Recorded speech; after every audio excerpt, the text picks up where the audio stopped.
मैं भगवान विष्णु को नमन करता हूँ, जो सृष्टि के पालक और रक्षक हैं, जो शांतिपूर्ण हैं, जो विशाल सर्प के ऊपर लेटे हुए हैं, जिनकी नाभि से कमल का फूल निकला हुआ है, जो ब्रह्मांड का सृजन करता है, जो एक परमात्मा है, जो पूरी सृष्टि को चलाने वाले हैं, जो सर्वव्यापी हैं, जो बादलों की तरह सांवले हैं, जिनकी आंखें कमल के समान हैं, वही समस्त संपत्तियों के स्वामी हैं। योगी जन उनको समझने के लिए ध्यान करते हैं। वे संसार से भय का नाश करने वाले हैं। सब लोगों के स्वामी भगवान विष्णु को मेरा नमस्कार है। ओम श्री विष्णुवे नमः। आप सभी का आपके इस चैनल पर एक बार फिर से बहुत बहुत स्वागत है। आप सभी का दिन शुभ हो और मंगलमय हो और भगवान श्री लक्ष्मी नारायण की कृपा सदा आप पर बनी रहे। इससे पहले चैत्र मास महात्म्य की कथाओं को प्यार से सुनने के लिए, उन्हें लाइक और कमेंट करने के लिए आप सभी को बहुत बहुत धन्यवाद। आज से आप हमारे इस चैनल पर हर दिन नियम से वैशाख मास महात्म्य के अध्याय सुनेंगे। इसके लिए आप हमारे चैनल को सब्सक्राइब करके बेल आइकन जरूर प्रेस कर दीजिएगा, जिससे कि हमारे चैनल पर अपलोड होने वाली सभी वीडियोस की नोटिफिकेशन आपको समय पर मिल सके। अब सुनिए आज की वैशाख मास महात्म्य का अध्याय पहला। हिंदू पंचांग के अनुसार वैशाख मास वर्ष का दूसरा महीना होता है, जो चैत्र मास के बाद आता है। ये मास अत्यंत पुण्यदायक और मोक्ष प्रदान करने वाला माना गया है। स्कंद पुराण, पद्म पुराण, नारद पुराण आदि शास्त्रों में वैशाख मास के महात्म्य का विशेष रूप से वर्णन किया गया है। इस मास में स्नान, दान, व्रत और भगवान विष्णु की आराधना करने से विशेष फलों की प्राप्ति होती है। ब्रह्ममुहूर्त में पवित्र नदियों, विशेषतः गंगा, यमुना, गोदावरी, नर्मदा आदि में स्नान करना अत्यंत पुण्यकारी होता है। कहा जाता है वैशाख मास में किया गया स्नान सभी पापों से मुक्ति भी दिलाता है। इस मास में एकादशी, प्रदोष व्रत, अमावस्या, पूर्णिमा जैसे व्रतों का विशेष ही महत्व होता है। सोमवार, गुरुवार और एकादशी के दिन उपवास रखने से विशेष पुण्य की प्राप्ति होती है। वैशाख मास में जल, अन्न, वस्त्र, छाता, चप्पल, पंखा, शरबत, गुड़, खांड, मिट्टी के बर्तन आदि का दान अक्षय फलदायक होता है। शास्त्रों में कहा गया है कि वैशाख में किया गया दान कभी समाप्त नहीं होता। वैशाख मास में भगवान विष्णु की पूजा, तुलसी अर्चन, शालिग्राम पूजा और विष्णु सहस्त्रनाम का पाठ करने से भक्त को मोक्ष की प्राप्ति होती है। इस मास में हरि कथा, भागवत पाठ और सत्संग में भाग लेना भी शुभ माना गया है। वैशाख मास में शुक्ल पक्ष की तृतीया को अक्षय तृतीया कहा जाता है। इस दिन बिना मुहूर्त के विवाह, गृह प्रवेश, व्यवसाय प्रारंभ आदि सभी कार्य किए जा सकते हैं। इस दिन दान पुण्य का विशेष महत्व होता है। वैशाख मास में प्रातः ब्रह्म मुहूर्त में उठकर स्नान करना चाहिए। घर में तुलसी के समीप दीपक जलाना चाहिए। भगवान विष्णु का ध्यान, मंत्र जप व पूजन करना चाहिए। ब्राह्मणों को अन्न, जल, वस्त्र, पंखा, शरबत आदि का दान करना चाहिए। यथासंभव उपवास रखना चाहिए। क्रोध और झूठ से बचना चाहिए। अहिंसा का पालन करना चाहिए और सत्संग व सत्कर्मों में समय व्यतीत करना चाहिए। वैशाख मास स्वयं भगवान माधव का प्रिय मास है। इस मास में संयम, नियम, दान, भक्ति और सेवा के द्वारा व्यक्ति जीवन के समस्त पापों से मुक्त होकर मोक्ष की ओर अग्रसर होता है। ये मास भौतिक और आध्यात्मिक दोनों प्रकार से कल्याणकारी है। भगवान नारायण, नरश्रेष्ठ नर, देवी सरस्वती तथा महर्षि वेदव्यास को नमस्कार करके भगवान की विजय कथा से परिपूर्ण इतिहास, पुराण आदि का पाठ करना चाहिए। सूत जी कहते हैं, राजा अम्बरीश ने परमेष्ठी ब्रह्मा के पुत्र देवऋषि नारद से पुण्य में वैशाख मास का महात्म्य इस प्रकार पूछा। हे ब्राह्मण, मैंने आपसे सभी महीनों का महात्म्य सुना। उस समय आपने ये कहा था कि सब महीनों में वैशाख मास श्रेष्ठ है। इसलिए ये बताने की कृपा करें कि वैशाख मास क्यों भगवान विष्णु को प्रिय है और उस समय कौन कौन से धर्म भगवान विष्णु के लिए प्रीतिकारक हैं। नारद जी ने कहा, वैशाख मास को ब्रह्मा जी ने सब मासों में उत्तम सिद्ध किया है। वे माता की भांति सब जीवों को सदा अभिष्ट वस्तु प्रदान करने वाला है।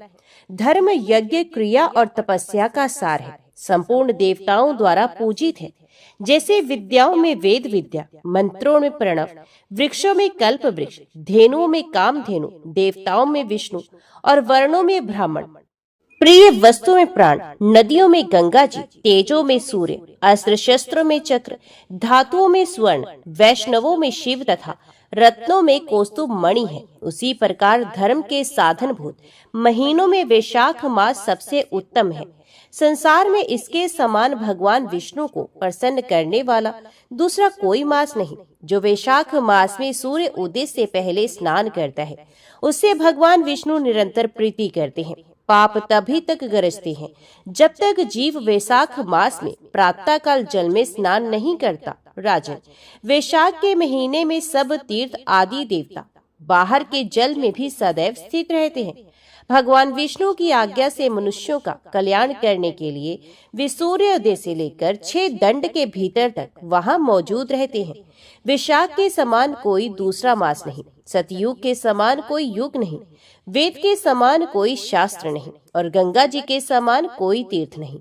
जल के समान कोई दान नहीं, खेती के समान कोई धन नहीं और जीवन से बढ़कर कोई लाभ नहीं। उपवास के समान कोई तप नहीं, दान से बढ़कर कोई सुख नहीं, दया के समान कोई धर्म नहीं, धर्म के समान मित्र नहीं, सत्य के समान यश नहीं, आरोग्य के समान उन्नति नहीं, भगवान विष्णु से बढ़कर कोई रक्षक नहीं और वैशाख मास के समान संसार में कोई पवित्र मास नहीं।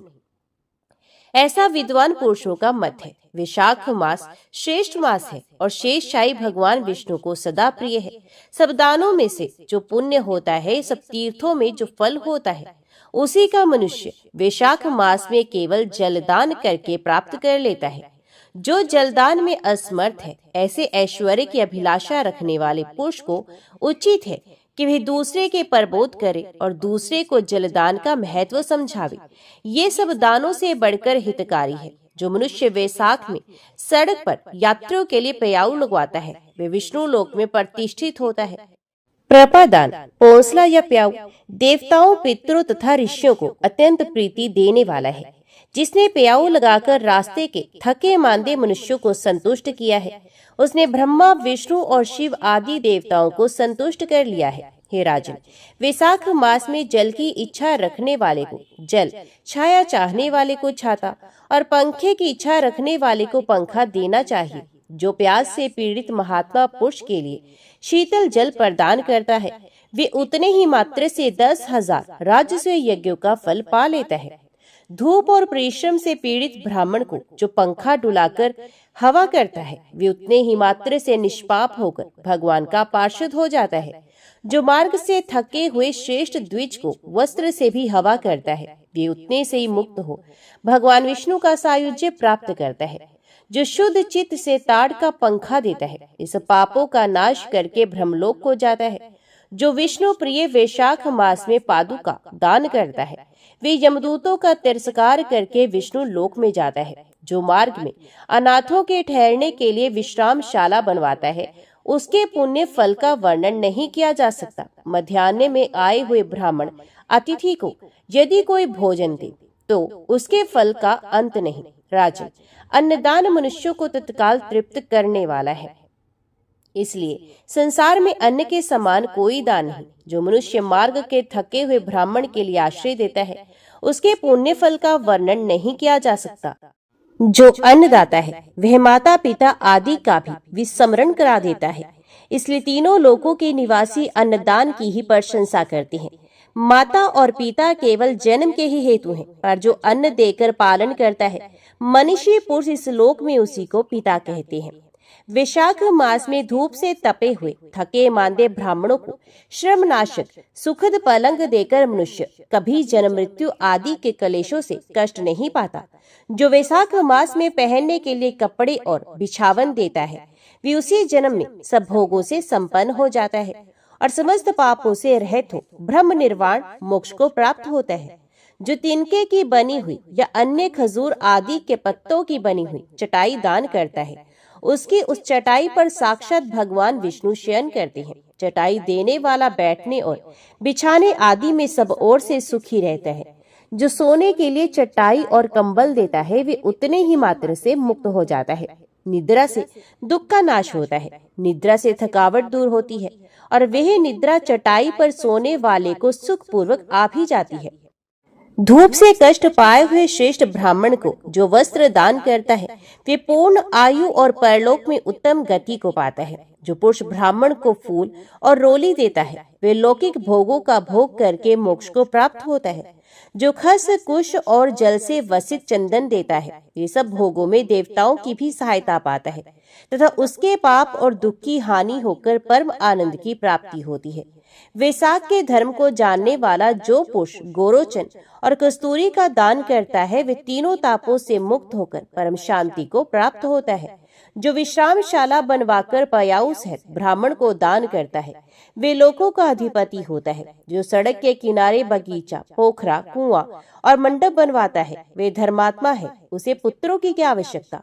उत्तम शास्त्र का श्रवण, तीर्थ यात्रा, सत्संग, जलदान, अन्नदान, पीपल का वृक्ष लगाना तथा पुत्र, इन सातों को विज्ञ पुरुष संतान मानते हैं। जो वैशाख मास में तापनाशक तक्र दान करता है वे इस पृथ्वी पर विद्वान और धनवान होता है। धूप के समय मट्ठे के समान कोई दान नहीं, इसलिए रास्ते के थके मांदे ब्राह्मण को मट्ठा देना चाहिए। जो वैशाख मास में धूप की शांति के लिए दही और खांड दान करता है तथा विष्णु प्रिय वैशाख मास में जो स्वच्छ चावल देता है ये पूर्ण आयु और संपूर्ण यज्ञों का फल पाता है। जो पुरुष ब्राह्मण के लिए गोघृत अर्पण करता है वे अश्वमेध यज्ञ का फल पाकर विष्णु लोक में आनंद का अनुभव करता है।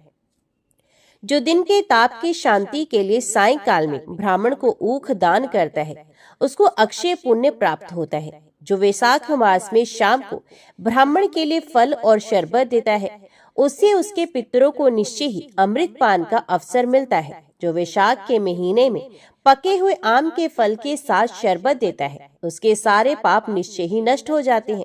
जो वैशाख की अमावस्या को पितरों के उद्देश्य से कस्तूरी, कपूर, बेला और खस की सुगंध से वासी शरबत से भरा हुआ घड़ा दान करता है वे 96 घड़ा दान करने का पुण्य पाता है। वैशाख में तेल लगाना, दिन में सोना, कांसे के पात्र में भोजन करना, खाट पर सोना, घर में नहाना, निषिद्ध पदार्थ खाना, दोबारा भोजन करना तथा रात में खाना, ये 8 बातें त्याग देनी चाहिए। वैशाख में व्रत का पालन करने वाला पुरुष पदम पत्ते में भोजन करता है वे सब पापों से मुक्त हो विष्णु लोक में जाता है। जो विष्णु भक्त पुरुष वैशाख मास में नदी स्नान करता है वे 3 जन्मों के पाप से निश्चय ही मुक्त हो जाता है। जो प्रातः काल सूर्य उदय के समय किसी समुद्र गामिनी नदी में वैशाख स्नान करता है वे 7 जन्मों के पाप से तत्काल छूट जाता है। जो मनुष्य 7 गंगाओं में से किसी में उष काल में स्नान करे वे करोड़ों जन्मों से उपार्जित किए हुए पाप से निस्संदेह मुक्त हो जाता है।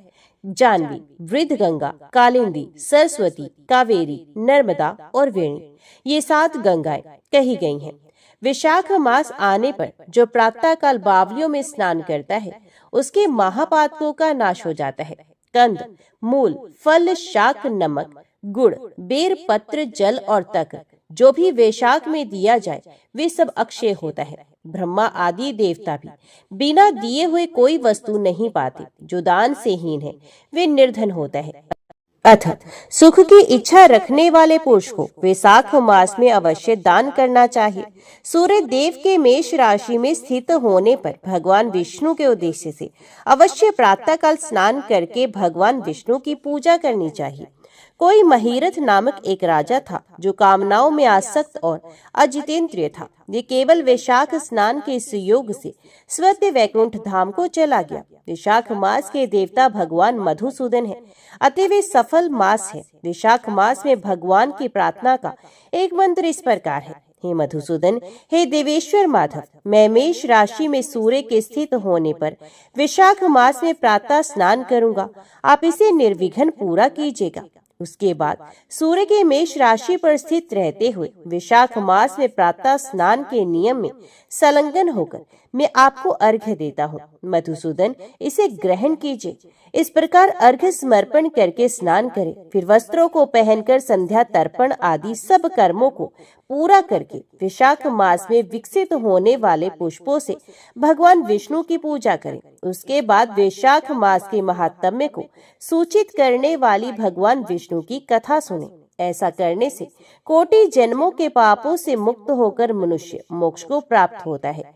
ये शरीर अपने अधीन है, जल भी अपने अधीन है, साथ ही अपनी जीवा भी अपने वश में है। अति स्वाधीन शरीर से स्वाधीन जल में स्नान करके स्वाधीन जीवा से हरि इन दो अक्षरों का उच्चारण करें। जो वैशाख मास में तुलसी दल से भगवान विष्णु की पूजा करता है, वे विष्णु के सायुज्य मुक्ति को पा लेता है। अतः अनेक प्रकार के भक्ति मार्ग से तथा भांति भांति के व्रतों द्वारा भगवान विष्णु की सेवा तथा उनके सगुण या निर्गुण स्वरूप का अनन्य चित्त से ध्यान करना चाहिए। देवी पार्वती ने भगवान महादेव से कहा, हे भगवान, आप सब तत्वों के ज्ञाता हैं। आपकी कृपा से मुझे श्री विष्णु संबंधी नाना प्रकार के धर्म सुनने को मिले, जो समस्त लोक का उद्धार करने वाले हैं। हे देवेश, अब मैं गीता का महात्म्य सुनना चाहती हूँ, जिसका श्रवण करने से श्री हरि में भक्ति बढ़ती है। श्री महादेव जी बोले, जिनका श्री विग्रह अलसी के फूल की भांति श्याम वर्ण का है, पक्षी राज गरुड़ ही जिनके वाहन है, जो अपनी महिमा से कभी च्युत नहीं होती तथा शेष नाग की शैया पर शयन करते हैं, उन भगवान महाविष्णु की हम उपासना करते हैं। एक समय की बात है, मुर्दैत्य के नाशक भगवान विष्णु शेषनाग के रमणीय आसन पर सुख पूर्वक विराजमान थे। उस समय समस्त लोगों को आनंद देने वाली भगवती लक्ष्मी ने आदर पूर्वक प्रश्न किया, हे भगवान, आप संपूर्ण जगत का पालन करते हुए भी अपने ऐश्वर्य के प्रति उदासीन से होकर जो इस क्षीर सागर में नींद ले रहे हैं, इसका क्या कारण है? श्री भगवान बोले, हे सुमुखी, मैं नींद नहीं लेता हूँ, अपितु तत्व का अनुसरण करने वाली अंतर्दृष्टि के द्वारा अपने ही माहेश्वर तेज का साक्षात्कार कर रहा हूँ। देवी, ये वही तेज है जिसका योगी पुरुष कुशाग्र बुद्धि के द्वारा अपने अंतकरण में दर्शन करते हैं तथा जिसे मीमांसक विद्वान वेदों का सार तत्व निश्चित करते हैं। वे माहेश्वर तेज एक अजर प्रकाश स्वरूप आत्म रूप रोग शोक से रहित अखंड आनंद का पुंज निर्हित तथा द्वैत रहित है। इस जगत का जीवन उसी के अधीन है, मैं उसी का अनुभव करता हूँ। देवेश्वरी, यही कारण है कि मैं तुम्हें नींद लेता हुआ सा प्रतीत हो रहा हूँ। श्री लक्ष्मी ने कहा, ऋषिकेश, आप ही योगी पुरुषों के ध्येय हैं। आपके अतिरिक्त भी कोई ध्यान करने योग्य तत्व है, ये जानकर मुझे बड़ा कौतूहल हो रहा है। इस चराचर जगत की सृष्टि और संहार करने वाले स्वयं आप ही हैं। आप सर्व समर्थ हैं। इस प्रकार की स्थिति में होकर भी यदि आप उस परम तत्व से भिन्न हैं, तो मुझे उसका बोध कराइए। श्री भगवान बोले, हे प्रिय, आत्मा का स्वरूप द्वैत और अद्वैत से पृथक, भाव और अभाव से मुक्त तथा आदि और अंत से रहित है। शुद्ध ज्ञान के प्रकाश से उपलब्ध होने वाला तथा परम आनंद स्वरूप होने के कारण एकमात्र सुंदर है। यही मेरा ईश्वरीय रूप है। आत्मा का एक तत्व ही सबके द्वारा जानने योग्य है। गीता शास्त्र में इसी का प्रतिपादन हुआ है। अमित तेजस्वी भगवान विष्णु के ये वचन सुनकर लक्ष्मी देवी ने शंका उपस्थित करते हुए कहा, भगवान, यदि आपका स्वरूप स्वयं परम आनंद में और मन वाणी की पहुंच के बाहर है, तो गीता कैसे उसका बोध कराती है?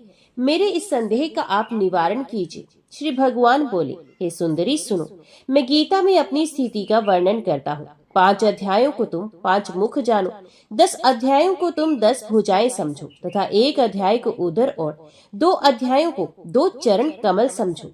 इस प्रकार ये 18 अध्यायों की वांग्य में ईश्वरी मूर्ति ही समझनी चाहिए। ये ज्ञान मात्र से ही महान पातकों का नाश करने वाली है। जो उत्तम बुद्धि वाला पुरुष गीता के एक या आधे श्लोक का या एक आधे अध्याय का भी प्रतिदिन अभ्यास करता है, वे सुशर्मा के समान मुक्त हो जाता है। श्री लक्ष्मी जी ने पूछा, देव, ये सुशर्मा कौन था, किस जाति का था और किस कारण से उसकी मुक्ति हुई? श्री भगवान बोले, हे प्रिय, सुशर्मा बड़ी खोटी बुद्धि का मनुष्य था। पापियों का तो वे शिरोमणि ही था। उसका जन्म वैदिक ज्ञान से शून्य एवं क्रूरतापूर्ण कर्म करने वाले ब्राह्मणों के कुल में हुआ था। वे ना तो ध्यान करता था, न जप, न होम करता था, न अतिथियों का सत्कार। वे लंपट होने के कारण सदा विषयों के सेवन में ही आसक्त रहता था। हल जोतता और पत्ते बेचकर जीविका चलाता था। उसे मदिरा पीने का व्यसन था तथा वे मांस भी खाता था। इस प्रकार उसने अपने जीवन का दीर्घकाल व्यतीत कर दिया। एक दिन मूढ़ बुद्धि सुशर्मा पत्ते लाने के लिए किसी ऋषि की वाटिका में घूम रहा था। इसी बीच में काल रूपधारी काले सांप ने उसे डस लिया। सुशर्मा की मृत्यु हो गई। तदंतर वे अनेक नरकों में जा वहां की यातनाएं भोगकर मृत्यु लोक में लौट आया और यहाँ बोझ ढोने वाला बैल हुआ। उस समय किसी पंगु ने अपने जीवन को आराम से व्यतीत करने के लिए उसे खरीद लिया। बैल ने अपनी पीठ पर पंगु का भार ढोते हुए बड़े कष्ट से 7-8 वर्ष बिताए। एक दिन पंगु ने किसी ऊंचे स्थान पर बहुत देर तक बड़ी तेजी के साथ उस बैल को घुमाया। इससे वे थक कर बड़े वेग से पृथ्वी पर गिरा और मूर्छित हो गया। उस समय वहां कौतूहलवश आकृष्ट हो बहुत से लोग एकत्रित हो गए। उस जन समुदायों में से किसी पुण्यात्मा व्यक्ति ने उस बैल का कल्याण करने के लिए उसे अपना पुण्य दान कर दिया। तत्पश्चात कुछ दूसरे लोगों ने भी अपने अपने पुण्यों को याद करके उन्हें उसके लिए दान किया। उस भीड़ में एक वैश्या भी खड़ी थी। उसे अपने पुण्य का पता नहीं था, तो भी उसने लोगों की देखा देखी उस बैल के लिए कुछ त्याग कर दिया। तदंतर यमराज के दूत उस मरे हुए प्राणी को पहले यमपुरी में ले गए। वहां ये विचार कर कि ये वैश्या के दिए हुए पुण्य से पुण्यवान हो गया है, उसे छोड़ दिया गया। फिर वे भूलोक में आकर उत्तम कुल और शील वाले ब्राह्मणों के घर में उत्पन्न हुआ। उस समय भी उसे अपने पूर्व जन्म की बातों का स्मरण बना रहा। बहुत दिनों के बाद अपने अज्ञान को दूर करने वाले कल्याण तत्व का जिज्ञासु होकर वे उस वैश्या के पास गया और उसके दान की बात बतलाते हुए उसने पूछा, तुमने कौन सा पुण्य दान किया था? तो वैश्या ने उत्तर दिया, वे पिंजरे में बैठा हुआ तोता प्रतिदिन कुछ पढ़ता है, उससे मेरा अंतकरण पवित्र हो गया है। उसी का पुण्य मैंने तुम्हारे लिए दान किया था। इसके बाद उन दोनों ने तोते से पूछा। तब उस तोते ने अपने पूर्व जन्म का स्मरण करके प्राचीन इतिहास कहना आरंभ किया। शुक बोला, पूर्व जन्म में मैं विद्वान होकर भी विद्वता के अभिमान से मोहित रहता था। मेरा राग द्वेष इतना बढ़ गया था कि मैं गुणवान विद्वानों के प्रति भी ईर्ष्या भाव रखने लगा। फिर समय अनुसार मेरी मृत्यु हो गई और मैं अनेकों घृणित लोकों में भटकता फिरा। उसके बाद इस लोक में आया। सदगुरु की अत्यंत निंदा करने के कारण तोते के कुल में मेरा जन्म हुआ। पापी होने के कारण छोटी अवस्था में ही मेरे माता पिता से वियोग हो गया। एक दिन मैं ग्रीष्म ऋतु में तपे हुए मार्ग पर पड़ा था। वहां से कुछ श्रेष्ठ मुनि मुझे उठा लाए और महात्माओं के आश्रम के भीतर एक पिंजरे में उन्होंने मुझे डाल दिया। वहीं मुझे पढ़ाया गया। ऋषियों के बालक बड़े आदर के साथ गीता के प्रथम अध्याय की आवृत्ति करते थे। उन्हीं से सुनकर मैं भी बारंबार पाठ करने लगा। इसी बीच में एक चोरी करने वाले बहेलिये ने मुझे वहां से चुरा लिया। तत्पश्चात इस देवी ने मुझे खरीद लिया। यही मेरा वृत्तांत है, जिसे मैंने आप लोगों से बता दिया। पूर्व काल में मैंने इस प्रथम अध्याय का अभ्यास किया था, जिससे मैंने अपने पाप को दूर किया है। फिर उसी से इस वैश्या का भी अंतकरण शुद्ध हुआ है और उसी के पुण्य से ये द्विज श्रेष्ठ सुशर्मा भी पाप मुक्त हुए हैं। इस प्रकार परस्पर वार्तालाप और गीता के प्रथम अध्याय के महात्म्य की प्रशंसा करके वे तीनों निरंतर अपने अपने घर पर गीता का अभ्यास करने लगे। फिर ज्ञान प्राप्त करके विमुक्त हो गए।